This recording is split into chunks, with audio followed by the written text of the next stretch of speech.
Mari kita mengakui iman kita, Yesus adalah Kristus, anak Allah yang hidup. Amin.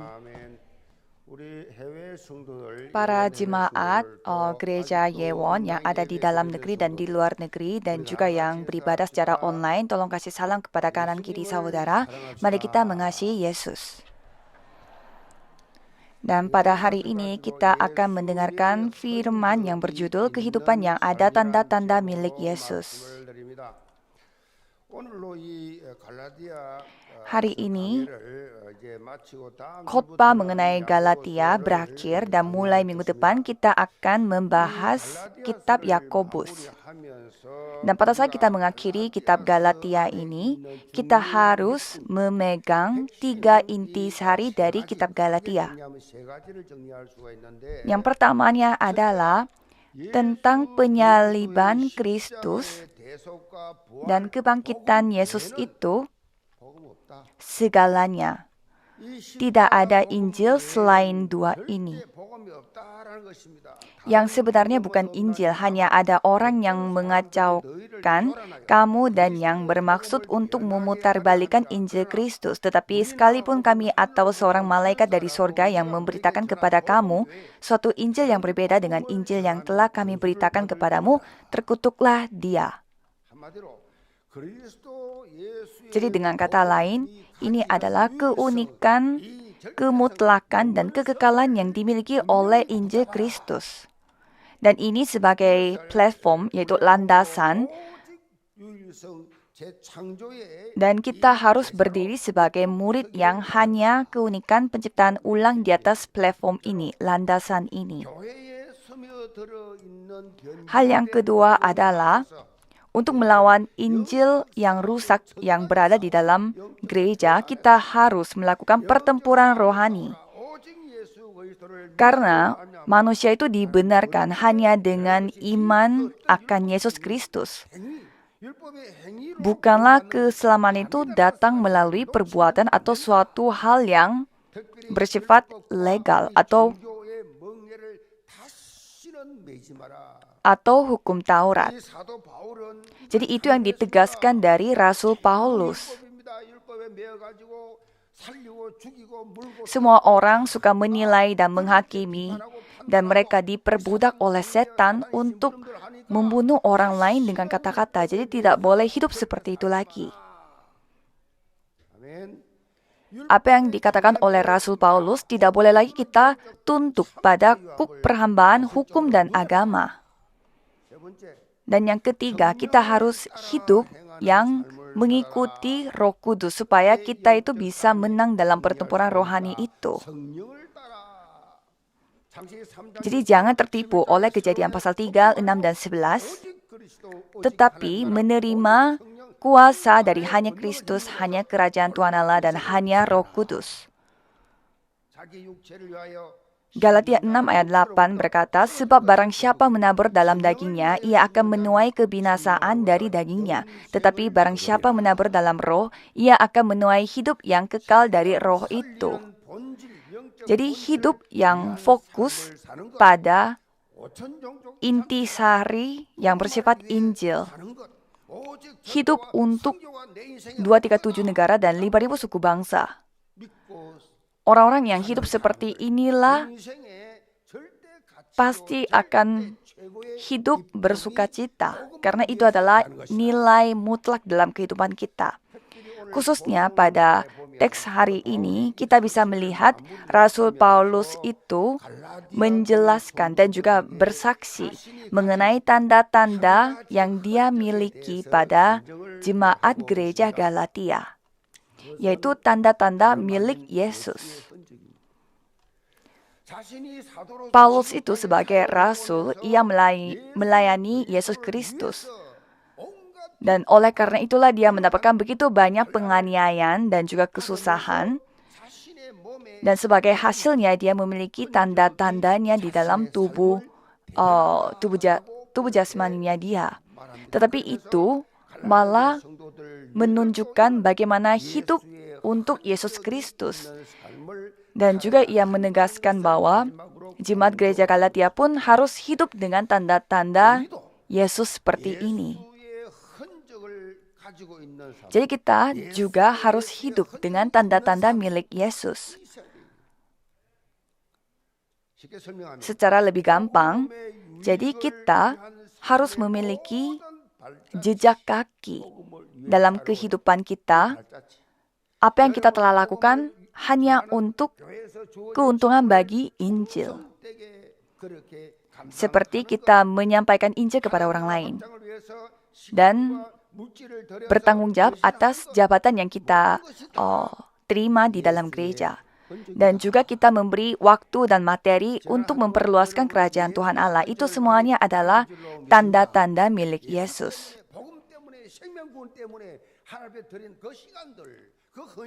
Jadi semua yang saudara kasih hanya untuk memuliakan nama Tuhan, itu adalah tanda-tandanya.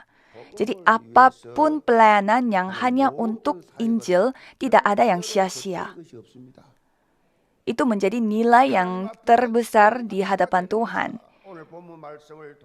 Saya memberkati saudara sekalian, melalui firman hari ini, saudara bisa mendapatkan penghargaan terbaik dari Tuhan atas kehidupan yang memiliki tanda-tanda milik Yesus. Pokok bahasan pertama adalah kebanggaan yang satu-satunya.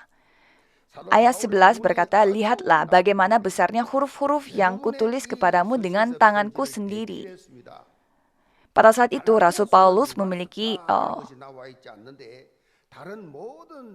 mata yang kurang bagus, sehingga pada saat ia menulis, dia minta tolong kepada Tikhikus untuk menulis, untuk menggantikan dianya.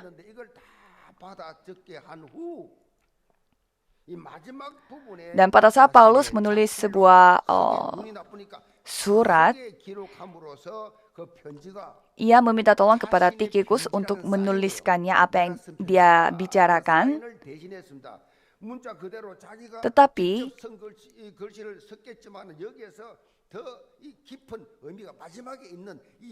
ada bagian di mana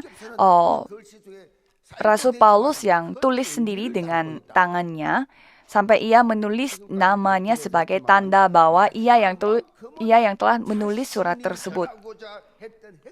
Mungkin secara tanda itu sendiri, itu artinya Rasul Paulus yang telah menulis dengan tangannya sendiri, tetapi ada juga makna yang lebih dalam, di mana ia ingin menegaskan konten yang ia tulis dengan tangannya sendiri.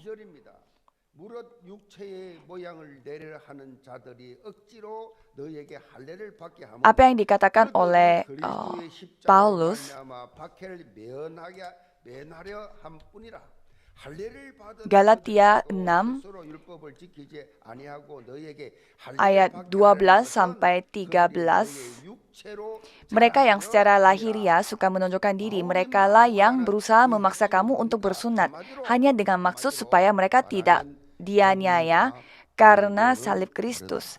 Sebab mereka yang menyunatkan dirinya pun tidak memelihara hukum Taurat, tetapi mereka menghendaki supaya kamu menyunatkan diri, agar mereka dapat bermegah atas keadaanmu yang lahiriah. Jadi maksudnya bagaimana? Injil itu berbeda dengan agama. Kalau agama mereka fokus kepada usaha manusia, tetapi kalau Injil itu hanya untuk anugerah secara sempurna. Karena ini adalah dunia yang telah diciptakan oleh Tuhan Allah. Jadi hidup kita semuanya buatan Tuhan Allah. Seperti dunia ini, pakai AD dan juga BC. Itu semuanya berpatokan kepada Tuhan Allah. Jadi orang-orang yang hidup dengan kepercayaan bahwa tidak ada Tuhan di dunia ini, ya karena mereka bukan orang yang memiliki roh. Jadi tidak ada kutukan yang lebih menyedihkan lagi daripada pemikiran yang orang-orang yang memiliki pemikiran yang seperti itu. Dan tidak ada orang yang lebih berbahagia daripada orang yang sudah diselamatkan dengan Yesus Kristus. Jadi orang Kristus, mereka adalah orang yang paling berbahagia di tempat di mana mereka tinggal. Jadi saudara harus berbahagia sampai saudara berani untuk berkata, bahwa tidak ada orang yang lebih berbahagia daripada saya. Coba ikuti saya. Saya adalah orang yang paling berbahagia di bumi ini. Itu adalah hal yang normal. Karena kita sudah diselamatkan, dosa kita diampuni, kita telah mendapatkan kemerdekaan secara sempurna. Jadi kita kurang apa? Tapi setan akan terus mengganggu kita. Akan terus menjatuhkan kita supaya kita terus putus asa dan menyerah. Tapi jangan ditipu. Jangan ditipu oleh setan. Karena saudara bukan orang berdosa, karena saudara adalah anak Tuhan. Jadi Rasul Paulus juga menegaskan bahwa orang-orang yang hidup menurut lahiriah, mereka adalah orang yang bermegah atas hal yang lahiriah. Jadi mereka bertujuan bukan untuk menyelamatkan orang lain, tetapi mereka hanya mau membanggakan dirinya.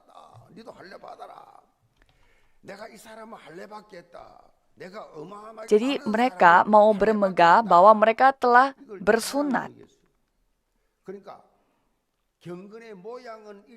Jadi mereka menganggap dirinya yang telah bersunat dan juga telah membuat orang-orang yang lain jadinya bersunat, itu menjadi semacam suatu kebanggaan bagi mereka, telah membuat orang lain bersunat juga.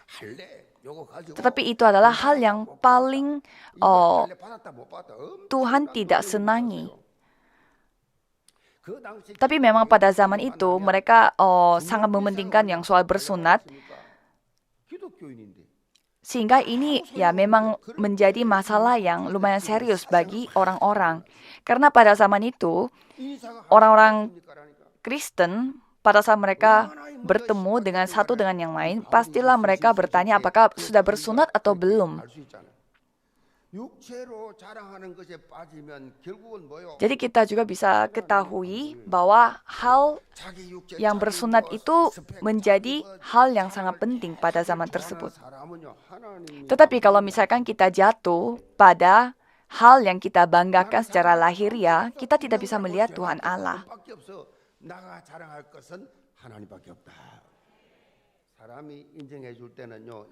Tetapi apa yang kita banggakan itu sebenarnya hanya Tuhan Allah. Karena kita adalah orang berdosa, tidak ada hal yang baik di hadapan Tuhan. Kalau misalkan orang yang ingin diterima oleh orang lain, orang yang ingin diakui oleh orang lain, pastilah mereka senang pada saat diakui orang-orang. Tetapi pada saat mereka tidak diakui, pastilah mereka jatuh pada masalah. Orang yang hidup untuk dihormati oleh orang lain, mereka menjadi terluka kalau tidak dihormati oleh jemaat sesama atau sama pendeta.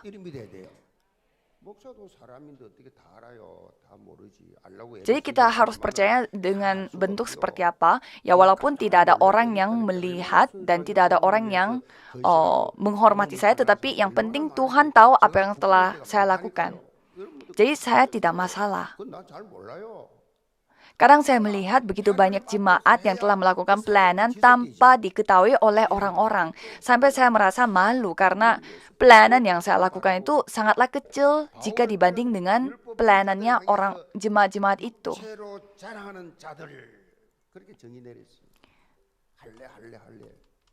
Jadi Rasul Paulus menjelaskan orang-orang yang membanggakan dirinya itu sebagai orang-orang yang bermegah atas hal yang lahiriah.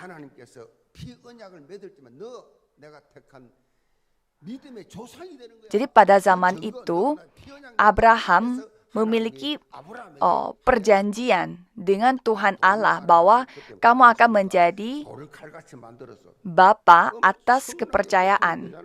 Oleh karena itu ia telah bersunat sebagai tanda perjanjian. Itu adalah hal yang pernah terjadi pada perjanjian lama. Jadi para legalisir, mereka mementingkan bersunat itu. Padahal itu suatu hal yang tidak penting setelah Yesus datang. Galatia 6 ayat 14, di sana berkata bahwa, tetapi aku sekali-kali tidak mau bermegah selain dalam salib Tuhan kita Yesus Kristus, sebab olehnya dunia telah disalibkan bagiku dan aku bagi dunia. Dan 15:16, sebab bersunat atau tidak bersunat tidak ada artinya, tetapi menjadi ciptaan baru, itulah yang ada artinya. Dan semua orang yang memberi dirinya dipimpin oleh patokan ini, turunlah kiranya damai sejahtera dan rahmat atas mereka dan atas Israel milik Allah. Jadi beda dengan para legalisir yang membanggakan kehidupan beragama. Rasul Paulus itu hanya membanggakan salib Yesus Kristus. Paulus mengatakan yang penting itu bukannya sudah bersunat atau tidak, tetapi yang penting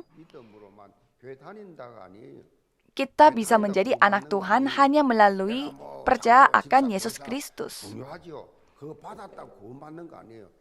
Jadi kita bergereja bukan berarti kita sudah selamat. Walaupun sudah mengambil bagian yang penting di dalam gereja seperti penatua dan diaken, tetapi kalau tidak mengakui bahwa Yesus Kristus itu Tuhan atas kehidupannya mereka, itu sama saja tidak ada artinya. Karena saya melihat beberapa politikus, mereka bilangnya mereka mengikuti istrinya untuk bergereja, tetapi satu sisi mereka pergi ke paranormal dan mereka berdoa pada manusia. Kalau orang yang seperti itu bukan anak Tuhan. Yang paling penting adalah kita telah diciptakan secara baru. Apakah kita adalah ciptaan baru atau tidak? Pada saat kita percaya kepada Yesus Kristus, kita diciptakan baru. Karena jasmani kita, tubuh jasmani kita, itu pasti akan kembali ke bumi, kembali menjadi debu. Tetapi apa yang kita miliki itu mirip dengan rupa Allah, yaitu roh Tuhan. Tetapi banyak orang mempertaruhkan nyawanya untuk hal-hal jasmani. Banyak orang yang mempertaruhkan nyawanya untuk menjadi presiden, untuk menjadi politikus, padahal paling berapa tahun menjadi seseorang yang mereka inginkan. Tetapi itu semuanya adalah menara Babel, semuanya akan menjadi hancur. Walaupun mereka sudah melihat sejarah orang-orang sukses yang hancur, mereka tetap mau menjadi orang-orang sukses secara duniawi.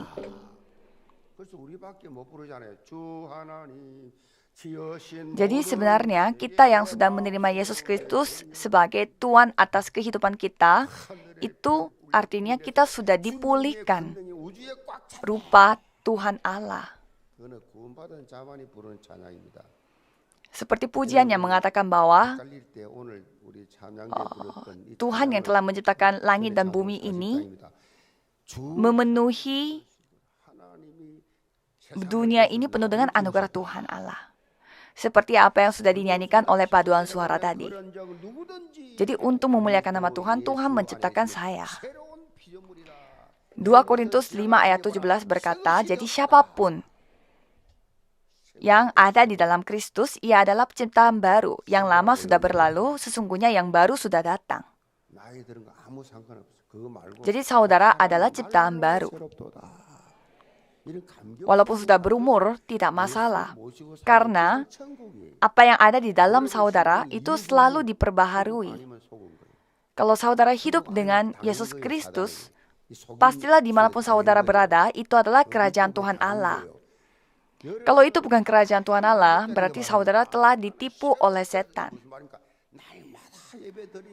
Jadi saya berharap saudara menjadi orang yang paling berbahagia.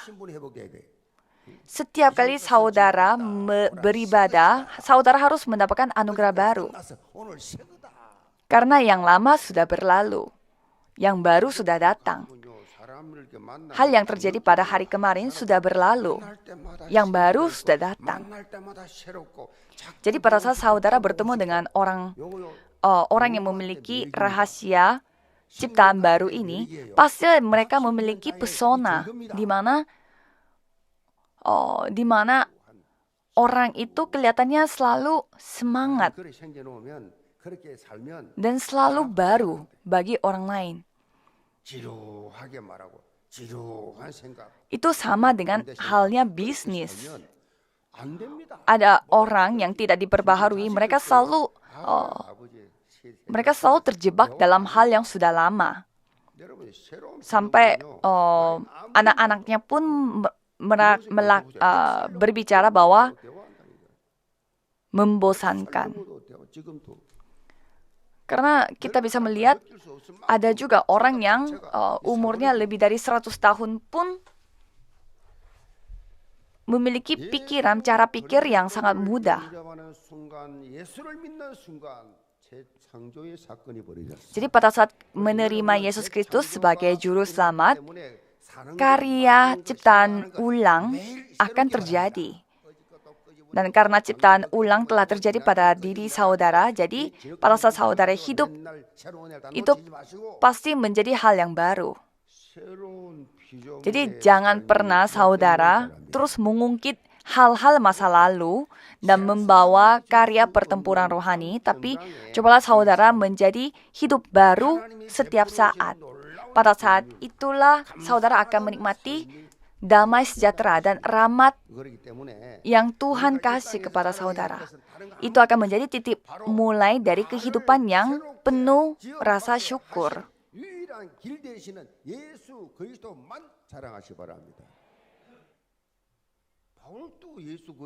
Jadi saudara tidak perlu untuk membanggakan hal-hal duniawi. Yang penting hanya Yesus Kristus. Hanya membanggakan bahwa Yesus adalah Kristus. Kalau kita melihat Rasul Paulus, dia adalah orang yang memiliki banyak hal untuk dibanggakan.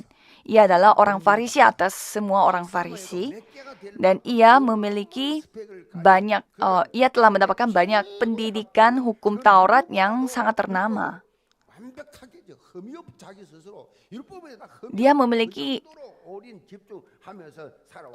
sarjana yang sangat lengkap. Sampai ia berkata bahwa dirinya tidak bercacat tentang kebenaran dalam menaati hukum Taurat.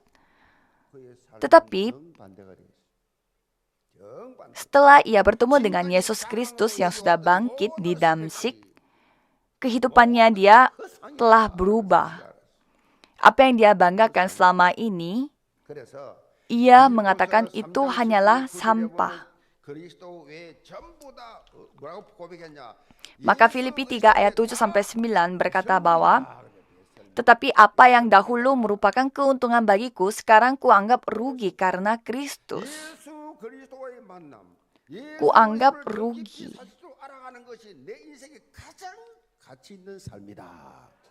Jadi ia menyadari bahwa bertemu dengan Yesus Kristus dan mengenal Yesus Kristus lebih dalam dan lebih nyata, itu adalah kehidupan yang lebih bernilai daripada sebelumnya. Jadi saudara pun harus mendapatkan anugerah ini pada saat beribadah. Karena mengenal Yesus Kristus adalah ilmu yang paling bernilai, paling berharga.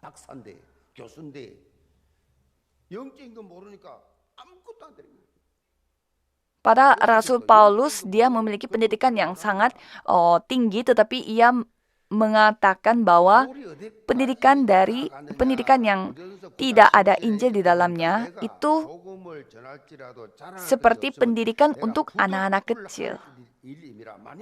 Jadi Rasul Paulus ini sampai sejauh mana ia mengakuinya di 1 Korintus 9 ayat 16. Karena jika aku memberitakan Injil, aku tidak mempunyai alasan untuk memegahkan diri, sebab itu adalah keharusan bagiku. Celakalah aku jika aku tidak memberitakan Injil.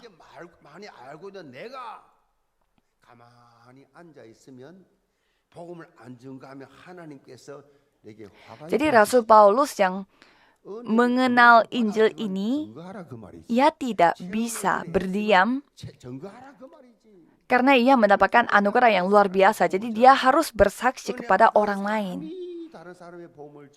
Jadi orang yang pernah menikmati anugerah pastilah mereka bisa menyampaikan Injil ini kepada orang lain. Kalau bagi orang yang tidak pernah menikmati anugerah ini, pastilah mereka terbeban jika disuruh untuk menginjil. Filipi 1 ayat 18 berkata bahwa tetapi tidak mengapa sebab bagaimanapun juga Kristus diberitakan, baik dengan maksud palsu maupun dengan jujur. Tentang hal itu aku bersukacita dan aku akan tetap bersukacita.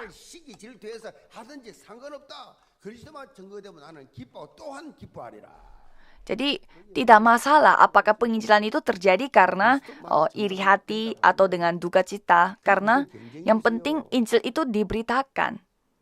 Jika Injil ini diberitakan, ya itulah hal yang kita perlu sukacitakan. Jika Injil itu dinyatakan, ya haruslah kita bersukacita.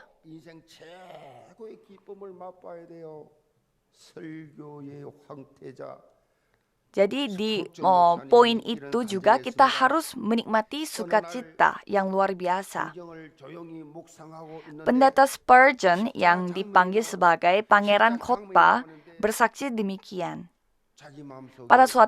Pada suatu hari saya merenungkan Alkitab, ayat-ayat Alkitab, dan ia menyaksikan bagian penyaliban.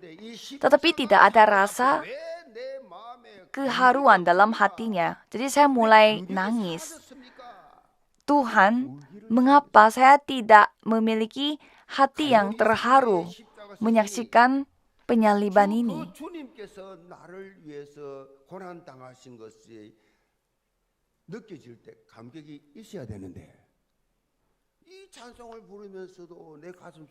Jadi pada saat kita mengingat kembali Yesus Kristus disalibkan di atas bukit Kalvari untuk menggantikan semua dosa kita, haruslah kita dipenuhi dengan rasa bersyukur.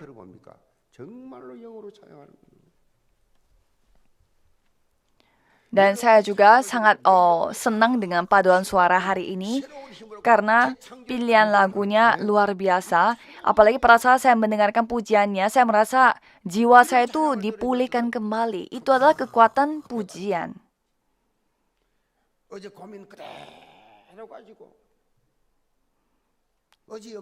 Tetapi walaupun saudara mendengarkan lagu pujian yang luar biasa ini, apakah masih saudara membawa masalah hari kemarin? Berarti saudara tertipu.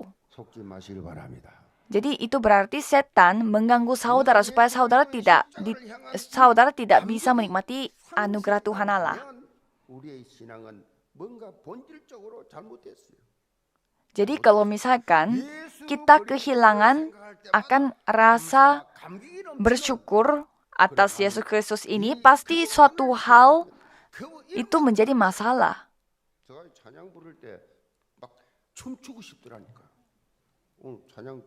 Jadi pada saat kita ingat akan nama Yesus Kristus pun harus bersukacita. Saya juga hari ini sangat senang sekali mendengarkan pujian, lagu pujian yang dibawakan oleh paduan suara sampai saya tidak bisa mengontrol badan saya.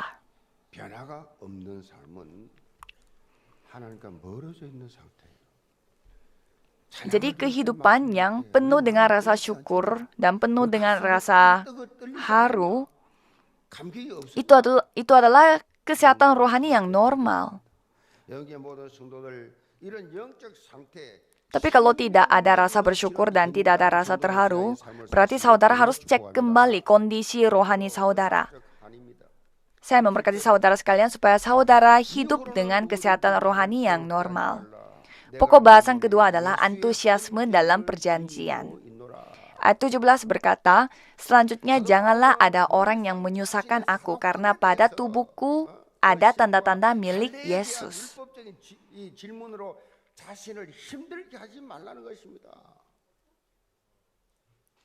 Rasul Paulus mengatakan bahwa janganlah menyusahkan dirinya karena untuk hal-hal yang lahiriah, yang hal-hal jasmani.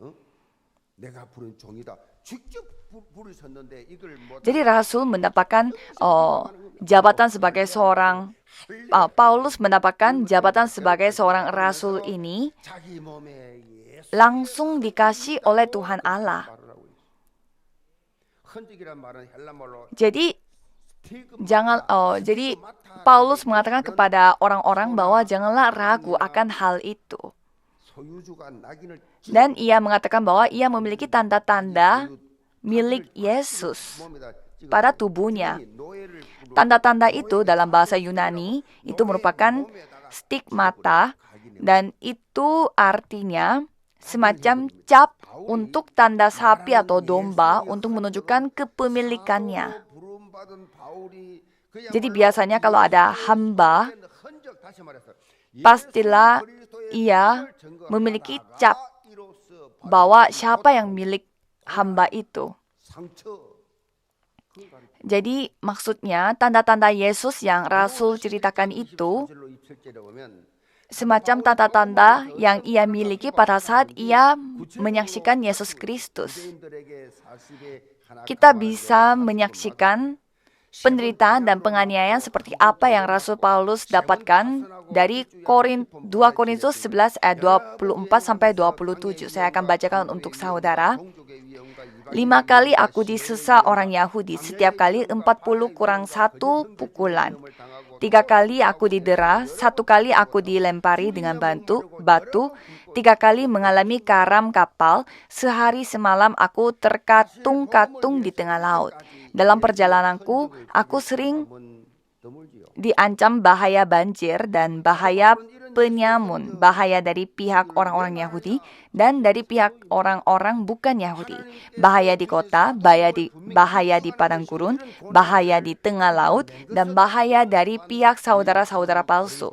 Aku banyak berjerih, lelah, dan bekerja berat. Kerap kali aku tidak tidur. Aku lapar dan bahaga. Kerap kali aku berpuasa, kedinginan, dan tanpa pakaian. Ya pastilah jarang ada orang yang memiliki tanda-tanda milik Yesus yang seperti Rasul Paulus. Tetapi Rasul Paulus itu mengatakan bahwa ini adalah menyaksikan bahwa ia adalah rasulnya dan apa yang dia telah miliki itu yaitu tanda-tanda itu karena ia ingin menjaga Injil Yesus Kristus yang murni. Tetapi pasti banyaklah ada orang yang membuat yang lain pada melakukan pertempuran. Jadi hukum Taurat itu memiliki sifat yang suka membawa perselisihan. Jadi malah mereka fokus kepada hal yang tidak penting, seperti apakah sudah bersunat atau tidak. Jadi Rasul Paulus menegaskan jangan lagi ditipu oleh setan. Jadi harus selalu ingat bahwa hati yang antusias hanya untuk menyampaikan Injil ini kepada orang lain. Kalau kita melihat buku Perjalanan Musafir, di sana ada seorang tokoh yang bernama Jin Chung. Dan nama itu memiliki arti jujur dan setia. Dan pada saat ia mengakhiri perjalanannya, ia bersaksi bahwa tanda-tanda aku dan luka-luka aku itu adalah saksi bahwa aku mengasihi Tuhan Allah. Dan aku akan membawa luka-luka ini di hadapan Tuhan untuk mendapatkan penghargaan. Sebenarnya pada saat kita mendapatkan penganiayaan atau tidak, dalam kehidupan kita, pastilah ada tanda-tanda milik Yesus. Contohnya gereja kita, gereja Yewon itu sudah lama kita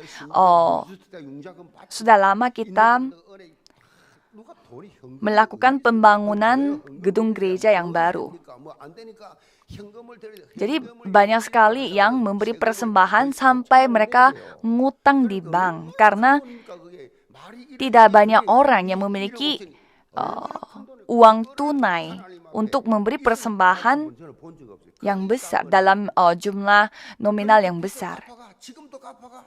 Tetapi saya melihat begitu banyak sekali jemaat yang berutang pada bank hanya untuk memberi persembahan pembangunan gedung gereja. Jadi dengan tanda-tanda apa saudara akan menilai hidup saudara? Kalau menurut saya sendiri,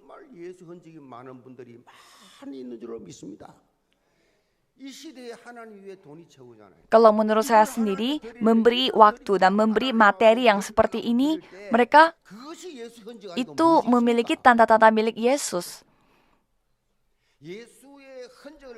Karena mereka sudah berketetapan untuk memberi persembahan ini kepada Tuhan Allah walaupun mereka dalam kondisi yang sangat kurang. Orang-orang yang seperti itu. Karena berkat ada jemaat-jemaat yang seperti itulah gereja Yewon sampai saat ini dipakai oleh Tuhan Allah.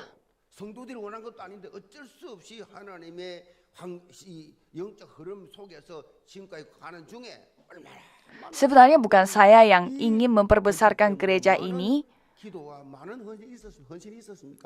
tetapi Tuhan yang mengizinkan proses ini. Jadi selama proses kita membangun gedung gereja yang sebesar ini, itu pastilah Tuhan yang memimpin segalanya, termasuk doa-doanya para diaken, penatua, jemaat, sampai anak-anak remnant. Dan pastilah Tuhan Allah mengetahui segalanya. Apakah Tuhan Allah tidak tahu apa yang saudara telah lakukan secara diam-diam? Jadi saya berharap saudara banggakan itu. Bahwa karena saudara sudah memiliki tanda milik Yesus. Kalau kita melihat Kisah Para Rasul pasal 11 di sana, jemaat dari gereja Antioquia, mereka pertama kalinya mereka disebut sebagai orang Kristus. Jadi sama seperti itu, kalau kita adalah orang Yesus, haruslah kita harus miliki tanda-tanda Yesus. Tolong ikuti saya adalah orang milik Yesus yang memiliki tanda-tanda Yesus.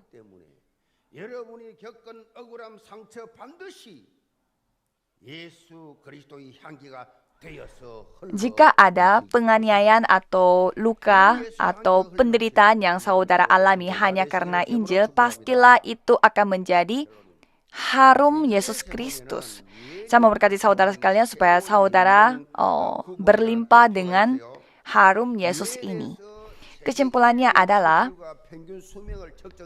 saya melihat di internet bahwa ada sebuah artikel yang menceritakan tentang kriteria kelompok usia terbaru, dan itu telah diberitakan dari organisasi PBB. Jadi saya juga menyaksikan artikel ini, bukan hanya dari internet, tetapi juga di TV, dan juga di sosmed. Tetapi ternyata bukan dari PBB, jadi ternyata ini adalah informasi yang hoax.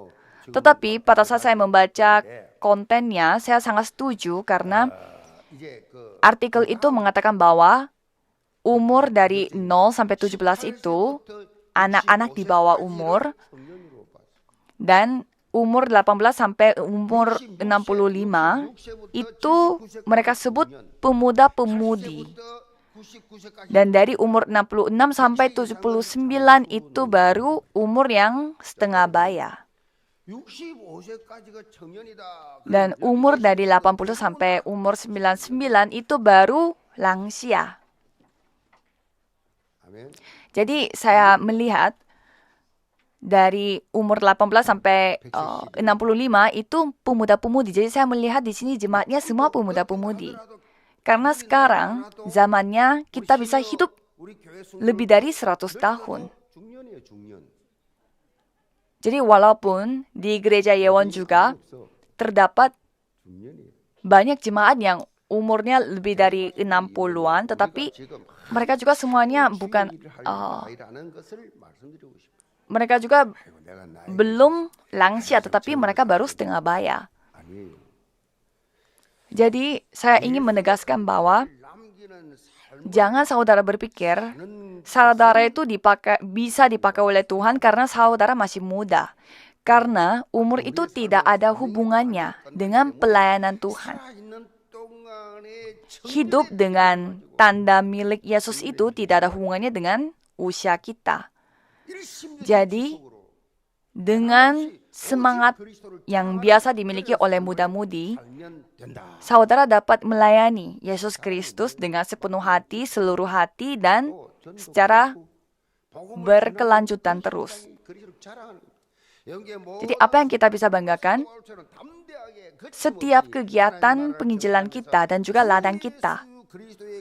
Jadi saya berharap saudara hidup seperti Rasul Paulus dengan berani, dengan penuh rasa percaya diri, saudara dapat memberitakan kerajaan Tuhan.